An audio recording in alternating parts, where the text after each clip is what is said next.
الحمد لله رب العالمين والعاقبة للمتقين ولا عدوان إلا على الظالمين، والصلاة والسلام على إمام الموحدين الذي بعث رحمة للعالمين، وعلى آله وصحبه ومن تبعهم بإحسان إلى يوم الدين. أما بعد، السلام عليكم ورحمة الله وبركاته. بإذن الله سبحانه وتعالى این حلقه 50 از آموزش توحید است و ان شاء الله سبحانه و تعالی در این حلقه نیز به شما دلیل های را از قرآن کریم برای اثبات نمودن توحید ذکر خواهیم کرد و اینچنین دلیل های را برای قباحت و بدی شرک و ترک نمودن شرک ذکر خواهیم کرد. برادرم و خواهر موحدم، دلیل ها در قرآن و سنت به نهایت زیاد است که اثبات می نماید توحید را و انکار می کند شرک را. بیان می کند خوبی توحید و نجات اهل توحید را و اینچنین بیان می کند قباحت و بدی و فساد و بدبختی شرک را و عاقبت بد شرک را که جهنم است. اما ما از درون این دلیل ها قسم از اونها را که فهمیدنش برای یک مسلمان عادی آسان است و هیچ مشکلی ندارد بیان خواهیم کرد. بله، در 2 حلقه گذشته نیز ما دلایل را، آیات‌های را برای اثبات توحید و قباحت شرک ذکر کردیم و این قسم سوم از بیان دلیل هاست. الله رب العزة والجلال در قرآن عظیم شأن به ما خبر داده است از حالت زمین، از آن چیزی که در روی زمین هست و از آفتاب و ماهتاب و ستارگان خبر می دهد و می گوید که به این مخلوق های الله نظر بکنیم. من و شما انسان ها مخلوق آفریده الله هستیم و تمام چیزهایی که در بالای زمین است مخلوق آفریده الله است و اینچنین آفتاب و ماهتاب و ستارگان، آسمان ها و زمین همه مخلوقات است، یعنی همه به وجود آمده است از جانب الله، یعنی الله سبحانه و تعالی خالق این همه چیز هاست، هیچ دیگر خالق وجود ندارد. پس همین خالق به ما امر می کند که به همه این مخلوقات هایش نظر بکنیم، نظر بکنیم به آسمان ها که چگونه الله بالا کرده است، چگونه بنا کرده است، چگونه باز داشته است، نگه می دارد، چگونه زیبا کرده است، چگونه به این آسمان ها ستارگان را گذاشته است، آفتاب و ماهتاب را گذاشته است، چگونه شب و روز را خلق کرده است که پی هم می آید. سبحان الله. و این چنین ببینید که الله سبحانه و تعالی بر بالای این زمین آب را خلق کرده است و از آسمان نیز آب می باراند و نباتات و تمام موجودات را زنده کرده است و در روی این زمین ابر و باد یعنی شمال را خلق کرده است، باران و حیوانها را خلق کرده است و همه این چیزها را الله سبحانه و تعالی خلق کرده است تا که بندگان زندگی بکنند و خلق کرده است تا که بندگان بزرگی الله سبحانه و تعالی و عظمتش را به واسطه این همه مخلوقات ببینند. برای همین الله سبحانه و تعالی در سوره طور الطور آیت 35 میگه اعوذ بالله من الشیطان الرجیم بسم الله الرحمن الرحیم ام خلقوا من غیر شیء ام هم الخالقون.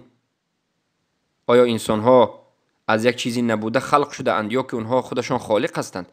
یعنی الله میگه که ای انسان هایی که شما تکبر دارید، خالق خود را قبول نمی کنید، امرهای او را و شریعت او را قبول نمی کنید، شما خودتان خلق شده هستید یا که یک چیزی را خلق کردید و خالق هستید؟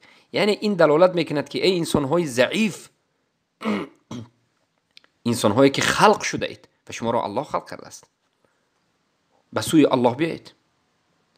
اگر شما یگان شک داشته باشید ای مردم، یگان شک به روز آخرت داشته باشید، یگان شک به الله داشته باشید، بدانید که الله میگه که ما شما را خلق کردیم. سوره حج آیت 5 یا ایها الناس ان کنتم فی ریب من البعث فانا خلقناکم. ای مردم، اگر شما شکی شبهه داشته باشید به روز رستخیز، به روز قیامت، ما شما را خلق کردیم. و این آیات ها دلالت میکند به توحید الله که الله یگانه تنهاست و هیچ شریکی ندارد. البته این آیات ها دلالت بر ربوبیت الله سبحانه و تعالی میکند.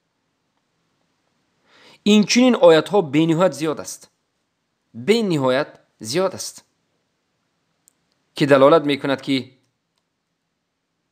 این همه آیات ها، این همه نشانه ها، این همه چیزهایی که ما تصور کرده نمیتوانیم و به بزرگی این چیزها قائلیم، بمانندی آسمان ها و طبقه های زمین و آفتاب و ماهتاب و ستاره ها، این فلک و غیره، این همه کون با این همه بزرگیش، همه اش مخلوقات و همه اش خلق شده ها و همه اش مخلوق های الله سبحانه و تعالی است. الله خالقش است.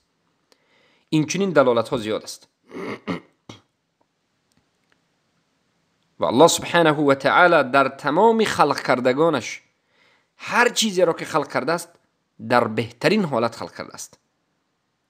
بله این هم دلالت میکند، دلالت علما میگن اتقان، دلالت التسویه، دلالت احسان الخلق، که الله همه چیز را خوب و برابر و متقن و در بهترین حال خلق کرده است که هیچ خلل در نظام کون وجود ندارد. در سوره سجده آیت 7 الله میگه الذي احسن كل شيء خلقه و بدأ خلق الانسان من طین. آن ذاتی که هر یک چیز را در بهترین حالت خلق کرده است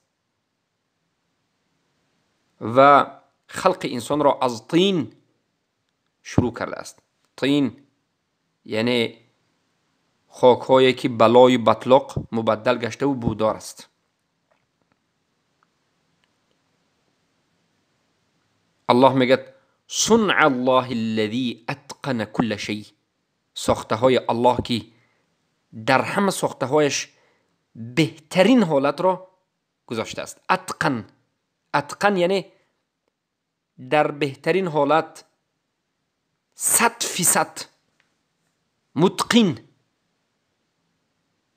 سبحان الله. بله نگاه بکنید به زمین و آسمان، نگاه بکنید به خودتون که انسان هستید. پس الله یگانه همون ذاتی است که هر چیزی را که خواست میگوید بشو میشود. فاذا قضى واذا قضى امرا فانما يقول له كن فيكون. زمانی که الله یگان چیزی را قضاوت میکند میگوید که کن بشو فیکون میشود. سوره بقره 117 و اذا قضى امرا فانما يقول له كن فيكون. پس سوال اینجاست که بجز الله که زمین و آسمان را خلق کرده میتواند یا خلق کرده است یا مثل این خلق میکند؟ کی شب و روز را می آورد؟ الله میگه اگر من شب بیاورم کی میتواند که روز بکند؟ و اگر روز را بیاورم کی میتواند که این روز را شب بکند؟ هیچ کسی بجز الله سبحانه و تعالی. پس همین الله رب تمام انسان هاست. همین الله یکتاست و تنهاست که باید عبادت کرده شود و به بزرگیش قائل شود و به احکامهایش باید سر فرود آورده شود و به شریعتش عمل کرده شود و به اون اعتقادهایی که امر کرده است که اعتقاد بکنیم اعتقاد کرده شود. بارک الله فیکم. بله، دلالت التقدیر، دلالت قدر که الله هر یک چیز را به قدر آفرده است. ان کل شیء خلقناه بقدر، سوره قمر آیه 49. البته ما هر یک چیز را به تقدیرش، به قدرش آفریده ایم. هیچ چیزی به حساب و کتاب به قدری وجود ندارد، همه چیز با قدر است. و خلق کل شیء فقدره تقدیرا، هر یک چیزی را خلق کرده است، همه چیز را خلق کرده است و تقدیرش را مقدر کرده است. این هم دلالت به یگانگی الله میکند که بجز الله هیچ کسی تقدیری کسی را دیگر کرده نمیتواند. تمام عالم جمع بشوند، تمام مرده ها جمع بشوند، تمام انسان ها جمع بشوند، تمام جین ها نیز جمع بشوند، خواهند که به یک انسان کمک بکنند، کمک کرده نمیتوانند که اگر الله در تقدیرش ننوشته باشد. اگر خواهند که ضرر برسانند به یک کسی، همه انسان ها ضرر رسانیده نمیتوانند اگر در تقدیرش الله ننوشته باشد. پس تمامی حرکتی که می شود با اذن الله، با اجازه الله، با مشیت الله، با اراده الله و با علم الله که در تقدیر نوشته است، در لوح المحفوظ وجود دارد. لا يسقط من ورقة الا وهو يعلمها، یگان برگ درخت نمی غلطد مگر اینکه الله از این با خبر است، میداند. الله اکبر. پس کیست بجز الله که این همه را بداند؟ هیچ کسی، هیچ ذات، هیچ چیزی وجود ندارد. انا این است الله ما، انا این است الله که ما عبادت میکنیم. انا این است فرقی اله ما و اله طاغوت پرستان.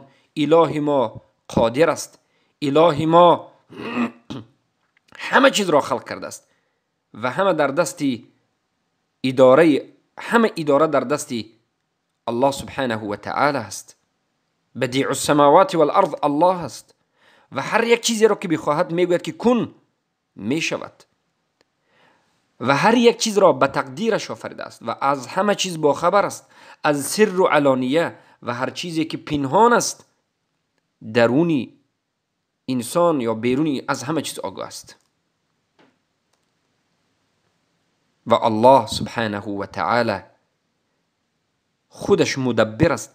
تدبر یا که تدبیر این همه فلک در دست الله است، نگهداری این همه زمین و آسمان ها و کون و فلک در دست الله است.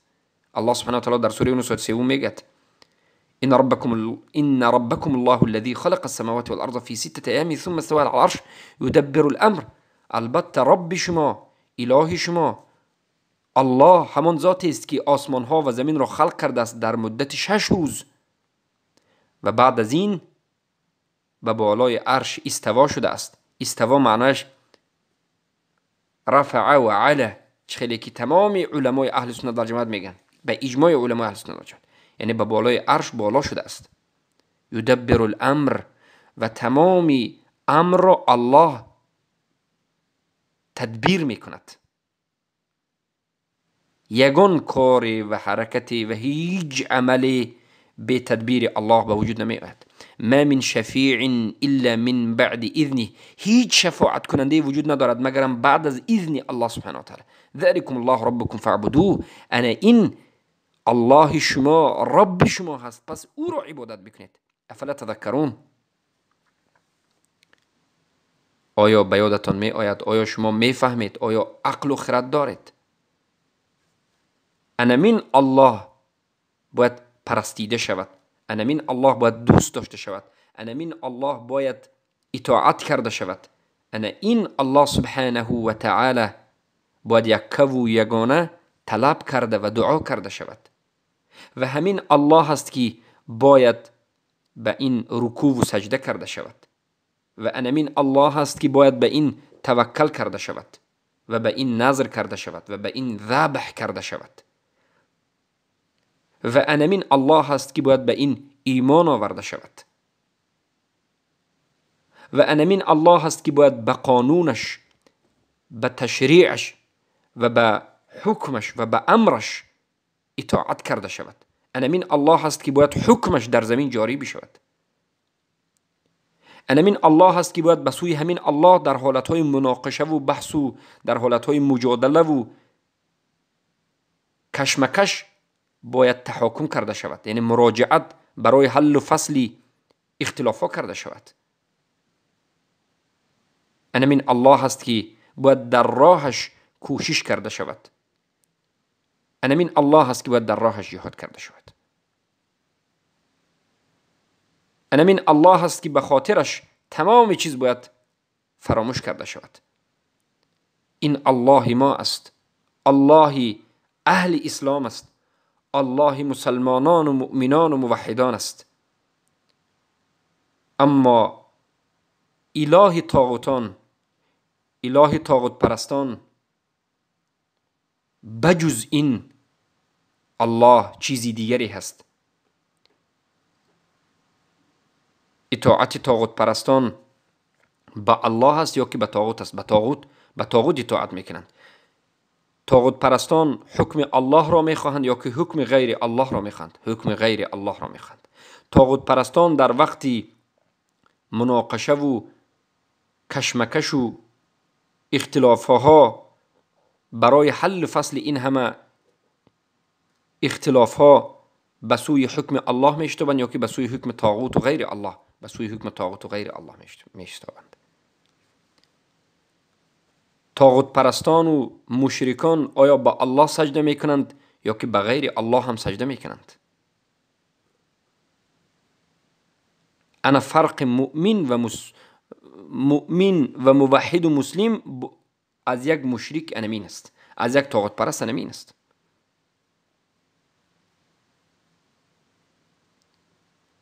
بارک الله فیکم. پس دلالت الهدایه، این چنین دلالت های هدایت، آیات هایی که برای هدایت آمده است، دلالت میکند که الله سبحانه و تعالی یگانه صاحب هدایت کردن است. بجز الله هیچ کسی هدایت کردن نمیتواند و این هم دلالت به یگانگی الله میکند، دلالت به توحید میکند و انکار شرک میکند. در سوره اعلی آیت 2 و 3 میگه الذي خلق فسوى والذي قدر فهدى. الله در سوره طه آیت 5 میگه قال ربنا الذي اعطى كل شيء خلقه ثم هدى. یعنی هدایت کننده تنها الله است. اما امروز مشرکین قاعده برآورده اند، میگن که پیشوای ما هدایت کننده ما، والعیاذ بالله. این کلمه کفری هست و این گوینده این سخن مشرک است. هدایت کننده ما تنها الله است. هدایت کننده ما انسان ها تنها الله است. بجز الله هیچ کسی را هدایت توفیق کرده نمیتواند. البته هدایت دو نمود است، هدایت الارشاد و هدایت التوفیق. هدایت الارشاد، ارشاد نمودن، راه نشان دادن و دعوت کردن به سوی حق، حق را بیان کردن و دعوت کردن به سوی قرآن و سنت، به سوی الله و رسول، به سوی دین و شریعت. این هدایت ارشاد است، فقط ارشاد میکرد. اما هدایت توفیق، این هدایت از جانب الله است. چخالی که الله میگه انک لا تهدی من احببت ولکن الله یهدی من یشاء. ای محمد هر کسی رو که خواستی تو هدایت کردن نمیتونی،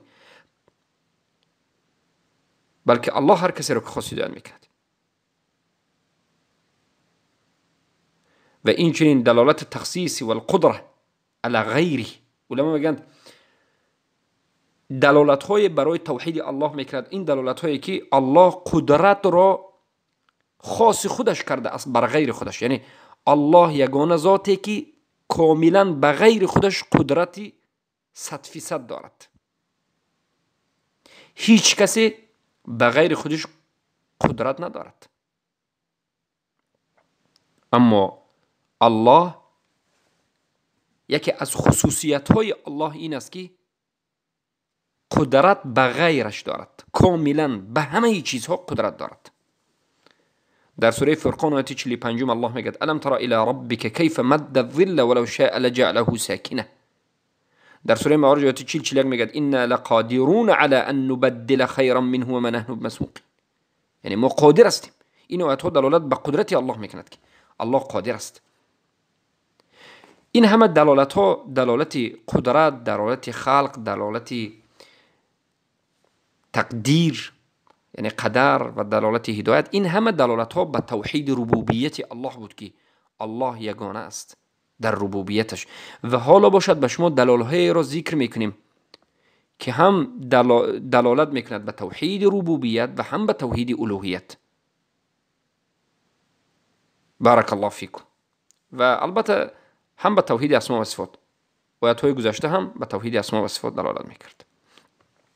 الله سبحانه و تعالی در سوره مؤمنون بارک الله فیکم آیت 91 میگوید ما اتخذ الله من ولد وما كان معه من اله.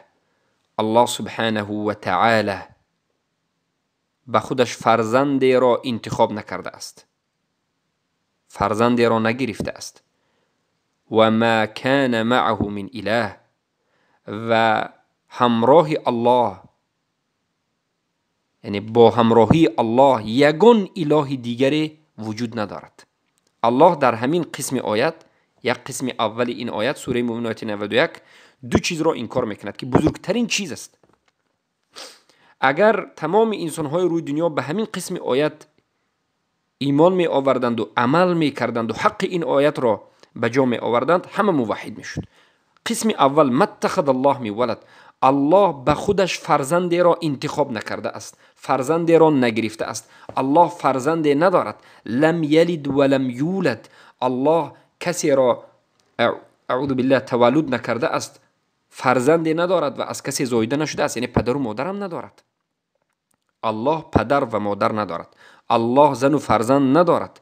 الله به خودش یگان فرزندی را انتخاب نکرده است از هیچ چیزی، نه از ملائکه و نه از جن و نه از انس.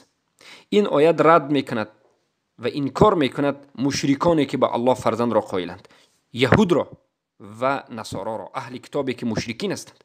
الله میگوید وقال اليهود عزیر بن الله. یهودی ها گفتند که عزیر یکی از پیامبران الله این فرزند الله است گفتند. نصرانی ها باشد گفتند عیسی ابن الله، عیسی پسر الله است گفتند. و این آیت آشکار دلالت میکند که این سخنشون باطل است، بلکه زبیر این یک مرد صالح، نبی و رسول الله سبحانه و تعالی بود و عیسی این یک مرد صالح، نبی و رسول الله سبحانه و تعالی بود.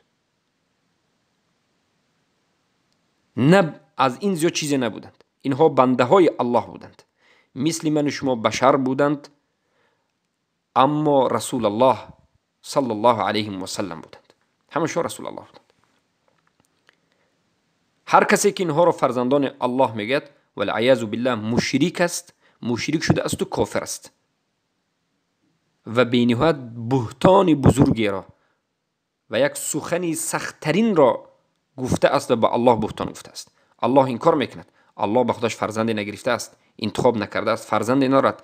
و قسم دومش میگه و ما کان معه من اله، و با همراهی الله هیچ اله وجود ندارد. این قسم دوم آیت انکار میکند تمام مشرکین را. قسم اول آیت یهود و نصارا را انکار میکند و اونها را مشرک میگه، و قسم دوم آیت انکار میکند تمام طاغوت پرستان را، باطل بودن تمام طاغوت پرستان را بیان میکند. مجوس، دینی مجوسی ها، دینی مجوس یعنی زردشت، آتش پرستان، کسانی که طبیعت پرستند و ملحدند، دینی بودیستا، دینی فلسفا، این دین هایی که تمام دین هایی که بجز دین اسلام است، همه اونها را انکار میکند. بیان میکند که همه اونها مشرکند، اونها چیزی نبوده را خودشان ساختند.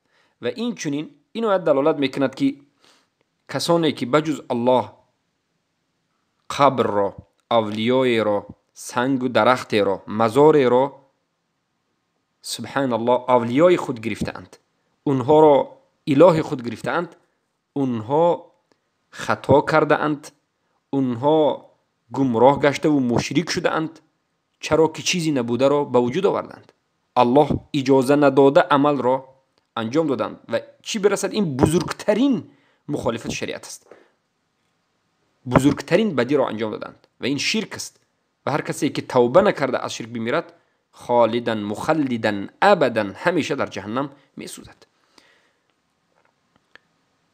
این آیت دلالت میکند به گمراهی رافضه هایی که امروز بجز الله 12 امام گرفته اند و این امام ها را به الله برابر میکنند. رافضه میگن ما به الله ایمان داریم. یک کسی وقتی که میگه که ما با الله ایمان داریم با همین تمام نمیشود، باید او شرک را ترک بکند، باید اون مشرکان را نیز ترک بکند، براءت من الشرک و اهل داشته باشد، کفر بالطاغوت داشته باشد. هر کسی که کفر بالطاغوت ندارد اون مشرک است. رافضه ها بزرگترین طاغوت پرستانی سبحان الله کسانی هستند که خود را به اسلام نسبت میدن، لیکن بزرگترین طاغوت پرست اونها هستند، یعنی مشرکین.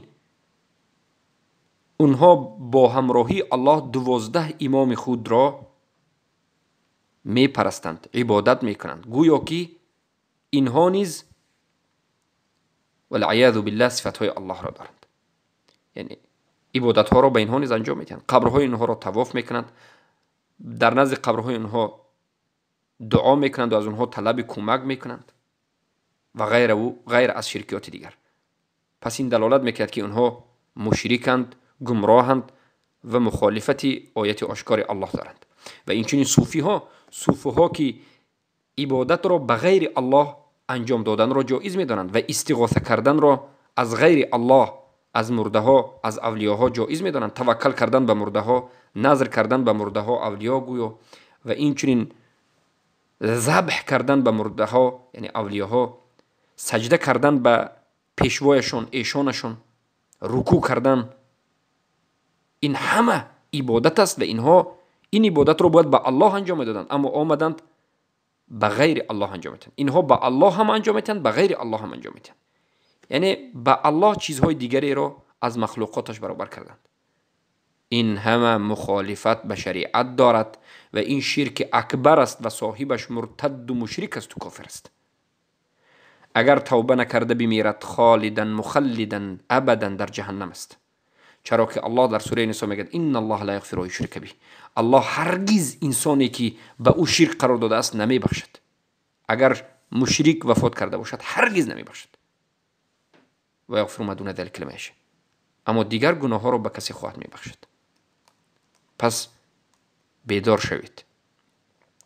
شوید و این چنین تمامی فرقه هایی که شرک را جایز میگد ببینید الله این کارش رو میکرد. اذا لذهب كل اله بما خلق ولعل بعضهم على بعض سبحان الله عما يصفون. سوره مؤمن آیه 91. این آیت هم دلالت بر ربوبیت الله سبحانه و تعالی، هم دلالت به الوهیت الله سبحانه و تعالی، هم دلالت به اسماء و صفات میکرد.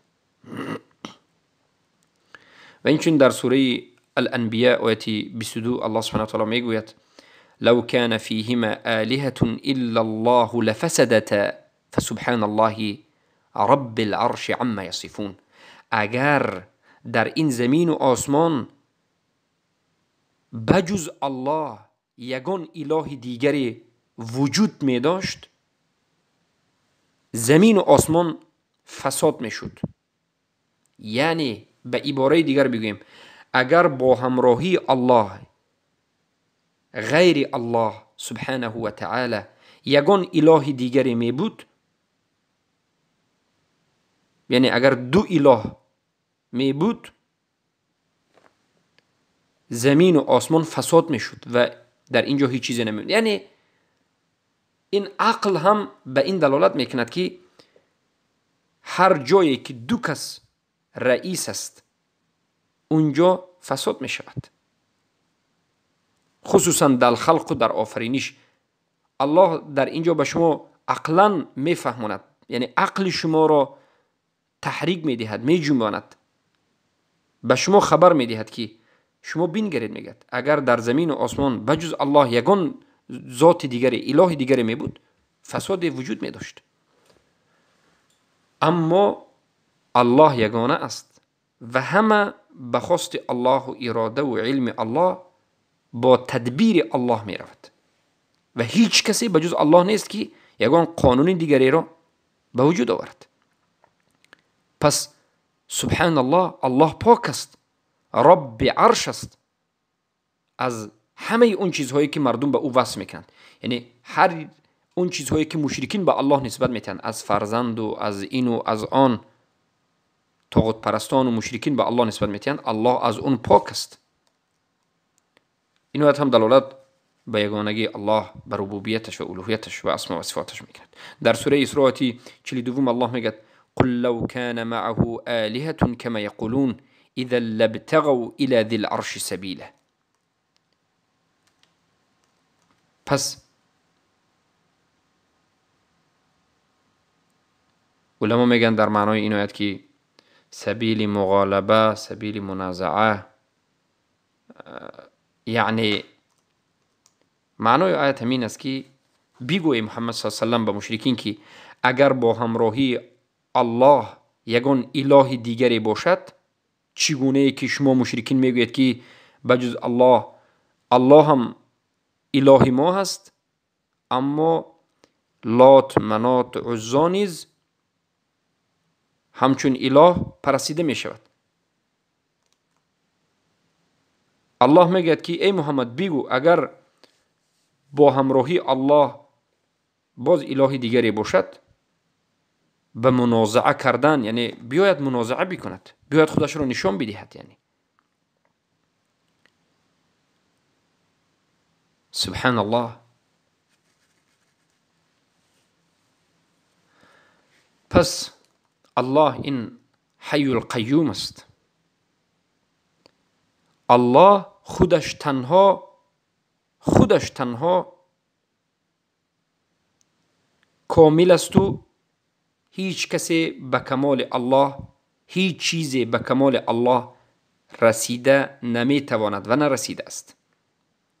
الله سبحانه و تعالی خودش خبر میده و میگوید هو الحي لا اله الا هو فادعوه مخلصین له الدین الحمد لله رب العالمین. الله زنده است، پاینده است، نیست معبودی بر حق بجز او الله، یعنی معبودی بر حق یگانه و تنها این الله است. فدعوه، پس همین الله را دعا بکنید خالصانه، یعنی تنها یگانه الله را دعا بکنید، عبادت بکنید و عبادت را و دعا را و تمام نمود عبادت را به غیر الله به کسی صرف نکنید. له الدین، و تمام حکم، تمام امر، تمام تنظیم و بگویم حکم از آن الله است و حمد و ثنا و شکر نیز از آن الله است که ربی تمام عالمیان است. این آیت آشکار دلالت به توحید ربوبیت، الوهیت، اسما و صفات میکند و دلالت میکند که الله تنها و یکتاست با کمالش. علما میگن دلالت الانفراد بالکمال. این آیت دلالت انفرادی الله را با کمال میکند. در سوره مریم آیت 65 الله میگه رب السماوات والارض وما بینهما فاعبده واصطبر لعبادته هل تعلم له سمیه. این آیت معروف و مشهور است در بین علما و طالب علمان اهل سنت و جماعت که هم دلالت آشکار به توحید ربوبیت و توحید الوهیت و توحید اسما و صفات میکند. رب السماوات والارض، الله رب آسمان ها و زمین است و ما بینهما، و هر اون چیزی که در بین زمین و آسمان است. هر چیزی که شما میبینید و نمیبینید در این زمین و آسمان و در بینش، این ربش، خالقش الله است. این دلالت به توحید ربوبیت میکند، یعنی الله خالق است. ما باید اعتقاد بکنیم توحید ربوبیت توحید اعتقادی است، المعرفة والاثبات. فاعبده واصطبر لعبادتی. پس همین الله یگانه را عبادت بکنید و پابرجا در عبادتش بایستید، اطاعتش بکنید. این دلالت به توحید الوهیت میکرد که الله خودش را خالق گفت که مرا عبادت بکنید. هل تعلم له سمیه؟ این دلالت به توحید اسماء و صفات میکرد که آیا یگان ذات دیگری را میدانید که مثل الله نامهای زیبایی را دارد یا برابر باشد؟ نه، یگانه کاملترین ذاتی که نامهای بهترین و کاملترین و اسماء الحسنى و صفات العلی دارد این الله است. و در سوره حشر آیه 23 میگه هو الله الذي لا اله الا هو الملك القدوس السلام المؤمن المهيمن العزيز الجبار المتكبر سبحان الله عما يشركون. الله او همان ذاتی است که نیست معبودی بر حق بجز او یعنی الله ملک هست، قدوس است، به نهایت پاک است، السلام است، السلام امن و امانی، السلام است، المؤمن است، المهيمن است، العزیز است، الجبار است، المتکبر است. سبحان الله، الله پاک است، عما یشرکون، از همه اون چیزهایی که شما به او شرک به او همراه میکنید. الله پاک است. این همه دلالت ها دلالت به توحیدی یگانگی الله سبحانه و تعالی میکند، به تنها بودن الله، به انفراد الله، به یکتاگی الله، در توحید ربوبیت، الوهیت و اسماء و صفات میکند. و این دلالت میکند که هر کسی که در توحید ربوبیت شرک را به وجود آورد، یعنی شرک در ربوبیت، شرک در الوهیت و شرک در اسماء و صفات، یا که در دیگر نمودهای توحیدی که در درون این توحیدها است انجام داد، او مشرک است، او کافر است، او مخالف گفته های الله سبحانه و تعالی عمل کرده است.